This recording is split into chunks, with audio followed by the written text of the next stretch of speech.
ಬೇಕಾದ ಸಂದರ್ಭದಲ್ಲಿ ಈಗ ಏನೇನೋ ಸ್ವಲ್ಪ ಯೋಜನೆಗಳು ಬದಲಾವಣೆ ಆಗಿದೆ. ಅದಕ್ಕೆ ಪೂರ್ವಭಾವಿಯಾಗಿ ಇವತ್ತು ಕೋಲಾರ ನಮ್ಮ ಜಿಲ್ಲಾಧಿಕಾರಿಗಳಿಗೆ ಕಚೇರಿಗೆ ಹತ್ತಿರವಿರುವಂತಹ ಒಂದು 8-9 ಶಾಲೆಗಳಲ್ಲಿ ಮಕ್ಕಳಷ್ಟೇ ಕರೆಸಿದ್ವಿ. ಅವರಿಗೆ ಜಿಲ್ಲಾ ಪಂಚಾಯತ್ ಸಿ ಅವರಾದಂತಹ ಪದ್ಮ ಅವರೇ, ಅದೇ ರೀತಿ ಇಂಟರ್ನ್ಯಾಷನಲ್ ಮೋಟಿವೇಟರ್ ಅಮೀನ್ ಮುದಸ್ಸಿರ್ ಅವರೇ, ಹಾಗೂ ನಮ್ಮ ಮ್ಯಾಥ್ಸ್ ತಜ್ಞರಾದಂತಹ ಯಾಕೂಬ್ ಕೊಯ್ಯೂರ್ ಅವರೇ, ಅದೇ ರೀತಿ ರಿಟೈರ್ಡ್ ಪ್ರೊಫೆಸರ್ ಗಣೇಶ್ ಭಟ್ ಅವರೇ, 5 ದಿವಸಗಳ ಒಂದು ತರಬೇತಿಯನ್ನು ಕೊಡ್ತಾ ಇದ್ವಿ. ಕಂಟಿನ್ಯೂಸ್ ಆಗಿ 5 ದಿವಸಗಳ ಒಂದು ತರಬೇತಿಯನ್ನು ನೀಡ್ತಾ ಇದ್ರು. ಆಗ ಏನು ಮಕ್ಕಳು ನಾವು ನೋಡಿದಾಗ ಎಷ್ಟು ಬದಲಾವಣೆ ಆಗ್ತಾ ಇತ್ತು ಅಂದರೆ, ಮೊದಲು ಆ ಮಕ್ಕಳಲ್ಲಿ ಒಂಥರ ಮಂಕು ಕವಿದಂಗೆ ಇರ್ತಾ ಇದ್ರು. ಆದರೆ ಈ ಒಂದು ಟ್ರೈನಿಂಗ್ ಆದಮೇಲೆ ಅವರಲ್ಲಿ ಎನರ್ಜಿ ಬರ್ತಾ ಇತ್ತು. ಇವತ್ತು ನೀವು ಇಲ್ಲಿ ಬಂದಿದ್ದೀರಾ, ಇದರ ಪ್ರಯೋಜನವನ್ನು ಪಡ್ಕೊಳ್ಬೇಕು. ಸಂಜೆ ಹೋಗ್ಬೇಕಾದ್ರೆ ಏನು ಕಲ್ತಿದ್ದೀನಿ ಅನ್ನೋದನ್ನು ನೀವು ಹೇಳ್ಕೊಂಡು ಹೋಗಬೇಕು. ಅರ್ಥ ಆಯ್ತಲ್ಲ? ಆದ್ದರಿಂದ ಇಡೀ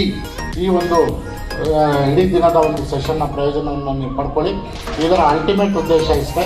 ಅದು ಈಗಾಗಲೇ ನಮ್ಮ ಕೃಷ್ಣಮೂರ್ತಿ ಅವರು ಹೇಳಿದ್ದಾರೆ, ನಮ್ಮ ಜಿಲ್ಲೆ ಶೈಕ್ಷಣಿಕವಾಗಿ ಹಿಂದುಳಿಬಾರ್ದು, ಶಿಕ್ಷಣದಲ್ಲಿ ಮುಂದೆ ಬರಬೇಕು. ನಮ್ಮ ಶಿಕ್ಷಣದಲ್ಲಿ ಎಲ್ರಿಗಿಂತ ಮೊದಲು ಇರಬೇಕು. ನಾವು ಯಾವುದೇ ಕಾರಣಕ್ಕೆ ನಾವು ಹಿಂದೆ ಬೀಳಬಾರ್ದು. ಅದರಲ್ಲೂ ಸರ್ಕಾರಿ ಶಾಲೆ ಮಕ್ಕಳು 2 ವರ್ಡ್ ಇದೆ, ಒಂದು ಇಂಟ್ರೆಸ್ಟ್, ಒಂದು ಕಮಿಟ್ಮೆಂಟ್.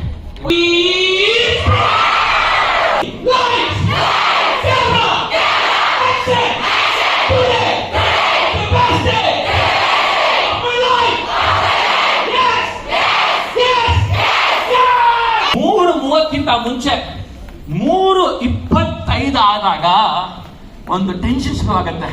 ಈ ಶೇರ್ ತಗೋಬೋದ ಬಿಡೋದಲ್ಲ. 5 ನಿಮಿಷದಲ್ಲಿ ಡಿಸೈಡ್, ಬಿಕಾಸ್ ಆ 5 ನಿಮಿಷದಲ್ಲಿ ಅವರು ಕೋಟ್ಯಾಧಿಪತಿ.